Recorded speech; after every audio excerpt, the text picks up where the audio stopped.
इनके लबे रंगी की निछावर थी कि जिसने। बहनों की तरफ से सवाल है कि इनके पास जेवर है और शौहर के पास कर्जा है, कारोबार भी इतना अच्छा नहीं है और कमाने वाला सिर्फ आदमी है, तो ऐसी सूरत में इनको जेवर की ज़कात निकालनी है या नहीं निकालनी। तो देखें, जेवर की ज़कात, अगर ये जेवर साहिब निसाब आपको बना देते हैं, यानी इतना जेवर है कि 52.5 तोला चांदी की रकम के बराबर है, या इतना सोना चांदी है कि 1 तोला अगर किसी पे सोना है प्लस साथ में चांदी है, तो इस सूरत में भी ज़कात होगी। ये मैं पहले बता भी चुका हूँ, अभी आप देख लीजिएगा रमज़ान की प्लेलिस्ट में इस चैनल की, कि 1 तोला सोना और कुछ चांदी या पैसा ही जब आपस में मिलेंगे तो ज़कात वाजिब होगी। अब रहा ये कि औरत के पास अगर जेवर है, पैसा नहीं है, तो इस सूरत में ज़कात कैसे निकालें। तो देखें, ज़कात तो वाजिब है, अब निकालना कैसे है, ये आजमाइश इसकी है कि अल्लाह ताला ने इसको माल दिया है और ये आजमाइश है कि अब ये देती किस तरह है। तो अब ये इसको सोचना है किस तरह निकाले, चाहे कर्ज़ लेके निकाले, कर्ज़ा अगर करना चाहे, या अपने माल को बेच कर, यानी सोना चांदी में से कुछ बेच कर इस तरह निकालना चाहे तो ये निकाले। मगर ये कि अगर आदमी इससे बरी ज़ुम्मा है, यानी आदमी के सर पे ज़कात वाजिब नहीं है, तो ये गुनाह सिर्फ औरत के सर रहेगा।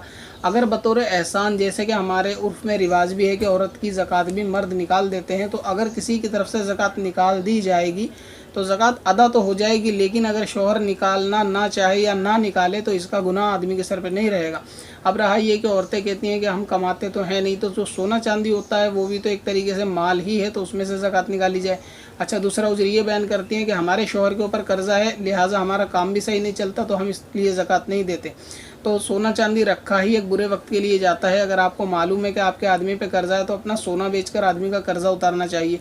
मतलब ये कि आदमी कर्जे में डूबा है तो वो कर्जे ही में रहता है, लेकिन जब ज़कात की बात आती है तो ये आदमी के फेवर में होती हैं कि हमारे आदमी पे कर्जा है, हालांकि इनको तो अब तक कर्जा उतार भी देना चाहिए था। तो अगर वो माल आपके पास है इमरजेंसी की हालत में और कारोबार नहीं है, कोई कमाने वाला नहीं है, मतलब ये कि आपके ऊपर इमरजेंसी की हालत मौजूद है, तो ऐसी सूरत में अगर आप उसको परेशानी को भी नहीं निपटाती हैं और माल भी रखती हैं और फिर ज़कात देने से आनाकानी करती हैं, तो ये बिल्कुल गलत है और शरीयत में इंशाअल्लाह ताला आपकी पकड़ भी होगी। और ये कि अगर आपने उस सोने चांदी से साल मुकर्रर होने से पहले शौहर के कारोबार में लगा दिया या उसकी तंगदस्ती को ख़त्म करा, कर्जे को ख़त्म करा, अब आपके पास माल इतना नहीं रहा कि आपके ज़कात वाजिब हो, तो इस सूरत में आप ज़कात आपको नहीं देनी। मगर ये कि सिर्फ सोना चांदी रख कर बैठे रहना और ये बार बार गाते रहना कि आदमी पे कर्जा है, कारोबार नहीं चल रहा, घर के हालात सही नहीं है, तो सोना चांदी मौजूद है तो मतलब घर के हालात ठीक हैं, सब चीज़ बढ़िया है, क्योंकि साहिब निसाब तो गनी माना जाता है ना, कि साहिब निसाब है मतलब फ़कीर नहीं है। तो इस सूरत में आपको चाहिए या तो आदमी का कर्जा उतारें या तो कारोबार में लगाएं। अगर वो भी नहीं लगाती तो फिर ये कहकर ज़कात से बरी नहीं होंगी। अब अगर आदमी कर्जा लेकर आपकी तरफ से ज़कात उतारना चाहे, यानी खुद आदमी कहीं से कर्जा और कर दे और आपकी ज़कात दे, तो ज़कात इस सूरत में भी अदा हो जाएगी।